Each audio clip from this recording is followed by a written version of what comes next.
Untuk pertama kalinya dalam puluhan tahun, jutaan anak muda mulai meninggalkan permainan yang selama ini dianggap wajib dimainkan. Mereka resign, menolak lembur, menolak hidup untuk pekerjaan.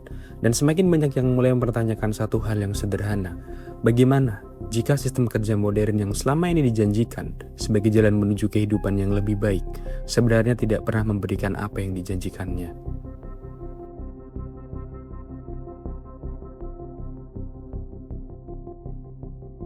Selama bertahun-tahun, ada satu jalan hidup yang terus diajarkan kepada hampir semua orang. Jalan yang begitu umum sampai jarang sekali dipertanyakan.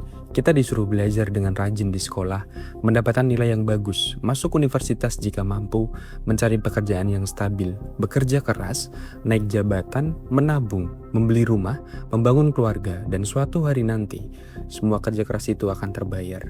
Generasi demi generasi tumbuh dengan keyakinan yang sama, bahwa jika mereka mengikuti aturan permainan, maka kehidupan yang lebih baik menunggu di ujung jalan. Masalahnya, semakin banyak anak muda mulai menyadari sesuatu yang aneh.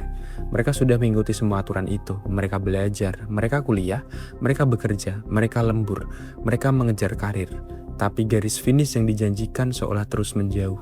Harga rumah naik lebih cepat daripada gaji, biaya hidup meningkat, persaingan semakin brutal, jam kerja semakin panjang, dan bagi banyak orang, kehidupan yang dijanjikan sistem terasa lebih seperti ilusi daripada tujuan yang benar-benar bisa dicapai. Lalu sesuatu yang tidak biasa mulai terjadi. Jutaan orang mulai keluar dari pekerjaan mereka. Bukan puluhan ribu, bukan ratusan ribu, jutaan. Fenomena ini begitu besar sampai memiliki nama sendiri, Great Resignation. Di berbagai negara, jutaan pekerja memutuskan untuk meninggalkan pekerjaan mereka dalam waktu yang relatif singkat. Dari luar, fenomena ini terlihat seperti membingungkan. Mengapa seseorang rela meninggalkan pekerjaan di tengah kondisi ekonomi yang tidak pasti?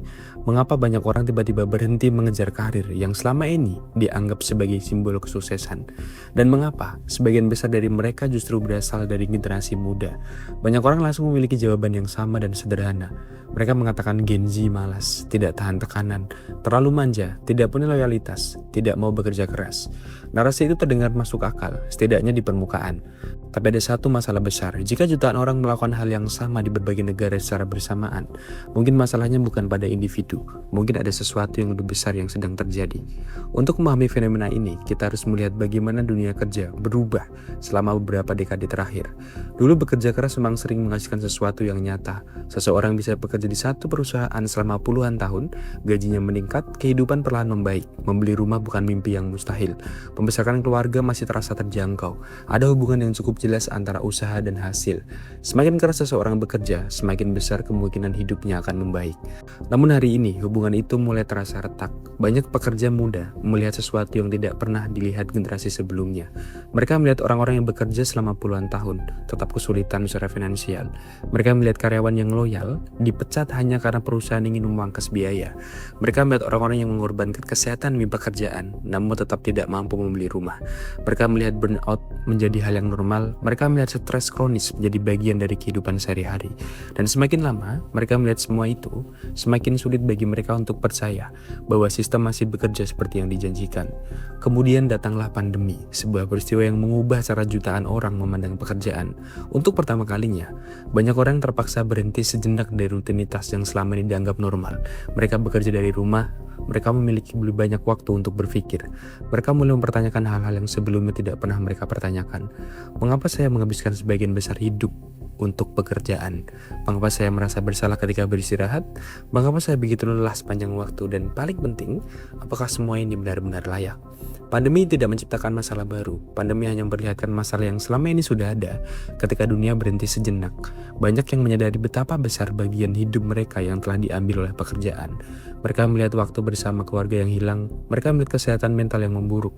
Mereka melihat hubungan sosial yang perlahan menghilang. Dan ketika dunia mulai kembali normal, sebagian orang memutuskan bahwa mereka tidak ingin kembali kehidupan yang sama. Namun, Great Resignation hanyalah awal dari cerita yang lebih besar. Karena tidak semua orang bisa resign, tidak semua orang memiliki tabungan, tidak semua orang punya pilihan untuk meninggalkan pekerjaan mereka. Tapi, bahkan mereka yang tetap bekerja mulai menunjukkan perubahan perilaku yang menarik. Mereka tetap datang ke kantor, mereka tetap menyelesaikan tugas mereka, tapi mereka berhenti melakukan lebih dari yang diwajibkan. Fenomena ini kemudian dikenal sebagai quiet quitting. Nama itu sebenarnya sedikit menyesatkan, karena orang-orang ini tidak benar-benar berhenti bekerja. Mereka hanya berhenti menjadikan pekerjaan sebagai pusat hidup mereka.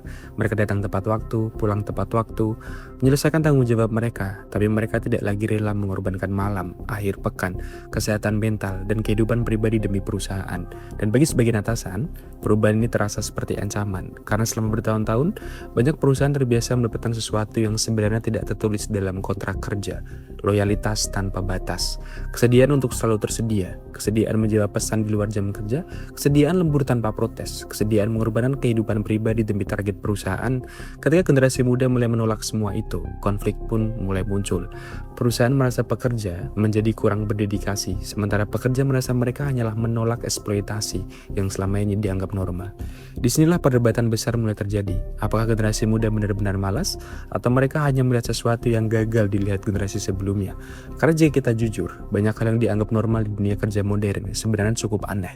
Bayangkan, seseorang menghabiskan sebagian besar waktu sadarnya untuk bekerja, bangun pagi, berangkat kerja, pulang malam, mengulangi hal yang sama selama puluhan tahun. Dan ketika ia merasa lelah, sistem seringkali memiliki jawaban yang sama. Bersyukurlah, kamu masih punya pekerjaan. Bekerja lebih keras, bertahanlah sedikit lebih lama, seolah-olah kelelahan bukan tanda bahwa ada sesuatu yang salah, melainkan tanda seseorang belum cukup berusaha. Generasi muda tumbuh melihat konsekuensi dari pola pikir itu. Mereka melihat burnout, mereka melihat depresi, mereka melihat perceraian, mereka melihat orang tuanya terlalu sibuk bekerja untuk menikmati hidup mereka sendiri. Mereka melihat pensiun yang datang ketika tubuh sudah tidak sekuat dulu. Mereka melihat banyak orang menghabiskan masa mudanya untuk bekerja dan masa tuanya untuk memulihkan diri dari pekerjaan itu. Dan semakin banyak yang bertanya, apakah ada cara lain untuk hidup? Pertanyaan itu menjadi semakin kuat karena dunia modern terus berubah. Teknologi membuat manusia lebih produktif daripada sebelumnya, komputer lebih cepat, internet lebih canggih, otomatisasi semakin berkembang. Secara teori, semua kemajuan ini seharusnya membuat manusia bekerja lebih sedikit. Tapi yang terjadi, justru seringkali sebaliknya. Banyak yang merasa mereka bekerja lebih keras dari sebelumnya, target meningkat, ekspektasi meningkat, persaingan meningkat, dan waktu yang benar-benar bebas terasa semakin sedikit. Dan ironisnya, dunia kerja modern sering menjual kebebasan sambil mengambil sebagian besar waktu yang dibutuhkan untuk menikmatinya. Kita bekerja untuk hidup yang lebih baik, tapi seringkali terlihat sibuk bekerja untuk benar-benar menikmati hidup itu sendiri. Kita mengejar masa depan sampai lupa menjalani masa kini. Kita terus bergerak menuju sesuatu yang lebih besar, tanpa pernah berhenti untuk bertanya, apakah tujuan itu masih masuk akal? Mungkin inilah alasan mengapa fenomena seperti Great Resignation dan Quiet Quitting begitu menarik. Karena sebenarnya ini bukan cerita tentang kemalasan, ini bukan cerita tentang generasi yang tidak mau bekerja, ini adalah cerita tentang generasi yang mulai mempertanyakan aturan permainan. Generasi yang tumbuh di tengah krisis ekonomi, kenaikan biaya hidup, ketidakpastian pekerjaan, dan tekanan sosial yang terus meningkat. Generasi yang melihat kerja keras tidak selalu menghasilkan kehidupan yang lebih baik. Generasi yang mulai bertanya, apakah ada sesuatu yang salah dengan sistem itu sendiri? Dan semakin lama, pertanyaan itu semakin sulit diabaikan. Karena fenomena ini tidak hanya muncul di satu negara, tidak hanya muncul di satu budaya, tidak hanya muncul di satu generasi. Di berbagai belahan dunia, pola yang sama mulai terlihat. Burnout meningkat, kepuasan kerja menurun, loyalitas terhadap perusahaan berkurang, semakin banyak orang mencari keseimbangan hidup, semakin banyak yang menolak menjadikan pekerjaan sebagai identitas utama mereka. Mungkin itulah perubahan terbesar yang sedang terjadi. Selama puluhan tahun, masyarakat mengukur kesuksesan dengan karir, jabatan, gaji, status pekerjaan. Tapi semakin banyak orang mulai mengukur kesuksesan dengan hal yang berbeda, waktu, kesehatan mental, kebebasan, hubungan dengan keluarga, kehidupan tidak sepenuhnya dikendalikan oleh pekerjaan. Dan perubahan itu membuat banyak orang merasa tidak nyaman, karena jika generasi muda benar, maka banyak keyakinan lama yang harus dipertanyakan kembali. Jika hidup bukan hanya tentang bekerja, lalu apa tujuan sebenarnya? Jika produktivitas bukan ukuran utama nilai seseorang, lalu bagaimana kita menilai kesuksesan? Jika pekerjaan tidak lagi menjadi pusat kehidupan, lalu apa yang akan menggantikannya? Tidak ada yang benar-benar tahu jawabannya, tapi satu hal yang tampak semakin jelas. Great Resignation bukan sekedar gelombang resign massal. Quiet Quitting bukan sekedar tren media sosial. Semua itu mungkin hanyalah gejala dari sesuatu yang jauh lebih besar. Sebuah krisis kepercayaan terhadap dunia kerja modern, sebuah momen ketika jutaan orang mulai melihat sesuatu yang selama ini dianggap normal dan bertanya apakah sistem ini benar-benar bekerja untuk mereka. Dan mungkin pertanyaan yang paling menarik bukanlah mengapa begitu banyak anak muda memilih keluar. Pertanyaan yang lebih menarik adalah mengapa semakin banyak orang merasa mereka harus keluar untuk bisa mendapatkan kembali hidup mereka. Karena pada akhirnya tidak ada seorang pun yang bangun setiap pagi dengan mimpi menghabiskan seluruh hidupnya untuk bekerja. Kita bekerja untuk hidup, yang lebih baik, bukan hidup untuk bekerja. Dan mungkin itulah alasan mengapa semakin banyak orang mulai meninggalkan permainan yang selama ini dianggap wajib dimainkan.